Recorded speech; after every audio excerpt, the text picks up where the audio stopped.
All right, fellas. So I kind of wanted to just do a quick little off the cuff playoff preview for this Knicks Pistons series and just kind of talk about some of the keys I think the Knicks really need to lock in and win and if they want to, take care of business in this series. And first things first, of course, defense. Defense wins championships. Shout out to Nico Harrison. I'm sure Lakers fans love that guy. But seriously, okay, who is guarding Cade Cunningham this series for the Knicks? Now, Cade Cunningham has one of the largest usage rates in all of basketball. All right, it's over 30%. He's initiating most of their offense. And because this is the case, I don't think you can really just throw one guy on him the entire series and expect him to kind of, mitigate Cade Cunningham. That's not really fair to that one defender you task with that.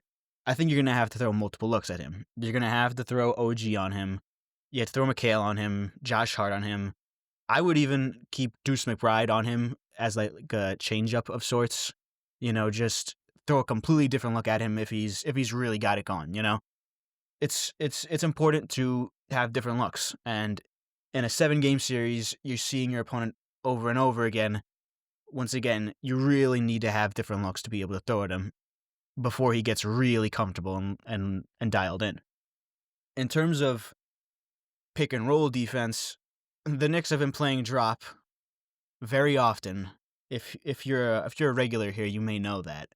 But you can't just play drop the entire series. Once again, they're going to get used to it. The Pistons were already kind of used to it after probably game 3 we played versus them in the regular season. So, you're going to have Cat playing more at the level. You're going to have to hedge some screens. Maybe even you could ask OG to just blow him up. He's big and strong enough to be able to do that. So definitely going to have to throw in some curveballs in terms of your pick and roll coverage. One guy I actually kind of wanted to focus on here is Ausar Thompson. And I understand, 22% three-point shooter. We don't really need to be dialed in on him off ball. However, the fact that he's so poor off ball, I think we could kind of create for those of you that know, 2023 Knicks Cavs series, they just completely abandoned Isaac Okoro in the corner. They dared him to beat the Knicks. He could not. Can we see a repeat of that? I would like that very much. Whoever Ausar Thompson's defender is, play off of him, be able to reach into those passing lanes, impact drivers, because once again, Ausar Thompson, if he beats you, you'll live with it. In terms of strategies, what can we see? Are we gonna try and shut down Cade Cunningham, or are we going to let Cade get his and just shut down everyone else? It's gonna be interesting to see what Tom Thibodeau decides to deploy. And finally, most importantly, defensively, you have to end your possessions. Knicks have been a strong rebounding team all season. If they run that double big lineup, I really like the rebounding on that lineup. Of course, Cat and Mitchell Robinson. Now, time for key number 2, that being offensively speaking. My number one concern, of course, is Josh Hart. Can we shoot the ball, please? That would be incredible. They've been guarding him with 5s pretty much since December, and at no point have we made an adjustment, and at no point has he decided to shoot the ball more often. Granted, he doesn't shoot the ball very well, but you still have to shoot the ball. Just keep him honest, okay? Just please. It seems like Josh Hart becomes a 40% three-point shooter on the most ridiculous three-pointers ever in the playoffs. So if he could do that again, that would be very nice. Secondly, can we do some screening with other players? One thing Tom Thibodeau loves to do is guard screens with Josh Hart because, once again, they are guarding him with a center. If he's not doing a screen, he is completely useless on an offensive possession. So, can we get other players involved in those screens, Get other players involved in our offense. OG and McHale have been flashing great things since, Jalen Brunson went out. When Jalen Brunson returned, they kind of calmed down a little bit. They still showed some good things, but once again, this is a team effort. We can't just be super reliant on one guy. Okay, so can we get some OG and McHale screens to get them going downhill, to get them the ball in advantageous situations? Just, once again, let's try some stuff here, okay? Thirdly, Cat needs to shoot more three-pointers. Best shooting big man ever. Just run some pick and pop for him. Just have him planted at the three-point line, okay? He doesn't have to be every single possession. I understand sometimes he's going to want to drive, he's going to want to back someone down, but you're going to have to shoot more three-pointers, all right? And one thing I think we really need to take note of is who Detroit is having guard Josh Hart, okay? If they put their center on Josh Hart, that is going to unlock Karl Anthony Towns in your offense, okay?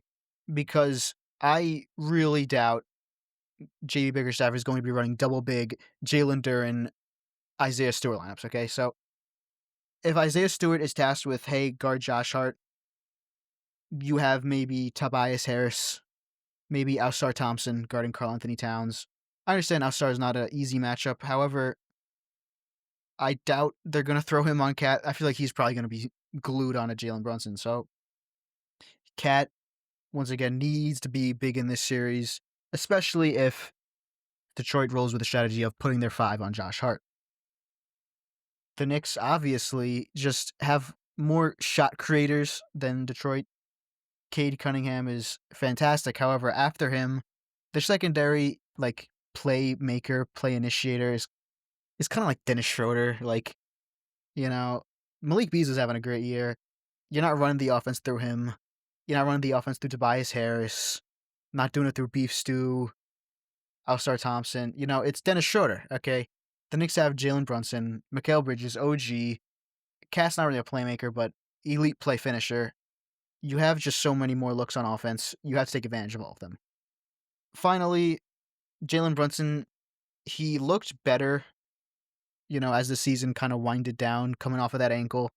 And of course, he took a playmaking leap this year, but we really need him to, not fall in love with playing hero ball. This year's team has more playmakers, play initiators. Of course, one of the best play finishers in basketball. He's going to have to, trust his teammates more. Last year he couldn't really do that. This year, though, so many options, so many great offensive players. I really want to see him trusting his guys. But, it is Jalen Brunson. If he has it going, just shoot it. Okay, I'm not going to complain about Brunson being selfish if he's really got it going. But, if he's struggling a little bit, ankles bother him, trust the teammates. And finally, the last key, my favorite head coach in basketball, Tom Thibodeau, is key number 3 for us, folks. I'm not going to go through drop coverages and all that stuff for, maybe like the 8th or 9th time. In great detail, that is. I'm going to talk about it a little bit. But one thing I want to see Tibbs do is play the double big lineup, okay? Karl Anthony Towns on the Minnesota Timberwolves was at his best when he was playing with a paint-protecting big man who was elite in terms of rebounding. Rudy Gobert. I am not saying Mitchell Robinson is Rudy Gobert. He is not. However, he can sort of mimic that role to about, I don't know, maybe like a 85th percentile rate. He can do it pretty well is my point. Okay, so play the double bigs. Having Cat at the 3-point line is going to be great.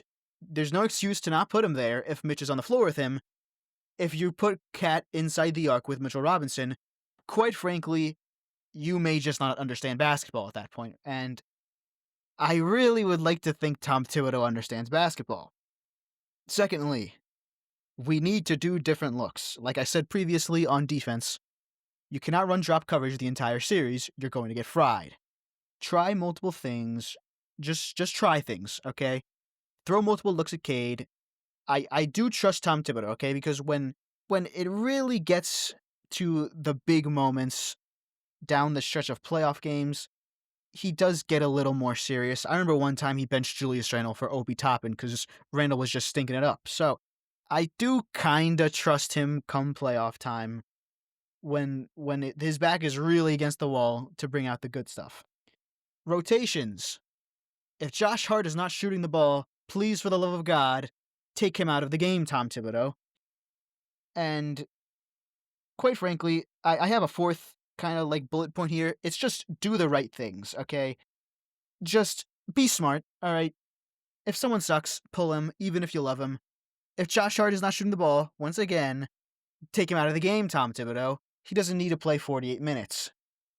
If Landry Shamet has it going and he's the only guy bringing some spark, let's leave him in the game, you know? But that's that really. That's the last key I have. They're pretty basic, I know, offense, defense, and the coach. That's pretty much it. That's just baseline basketball for you, but it's really simple as that. It really is right in front of us. It's in our hands. Are we going to take the opportunity to beat this Detroit Pistons team, or are we just gonna let it slip right through our fingertips? Okay. In terms of series preview, that's it.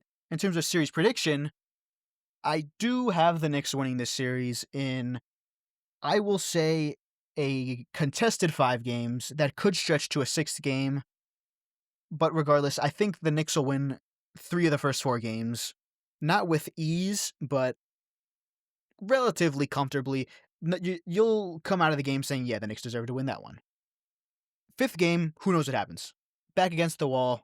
Maybe they throw out some completely random curveball and, I don't know, Ashar Thompson's looking like Steph Curry out there at MSG Game 5. Who knows? But regardless of what happens in a Game 5, I do expect the Knicks to take care of business in a potential Game 6. Who knows what happens, Hopefully, I am right. If not, then, oh boy, we should have some fun times. All right, but that's all I have for today. Hopefully, once again, we can take care of business here. I would much prefer to get embarrassed by the Celtics than the Pistons. So, once again, just appreciate your time every single time you're here. It does mean a lot to me. It does.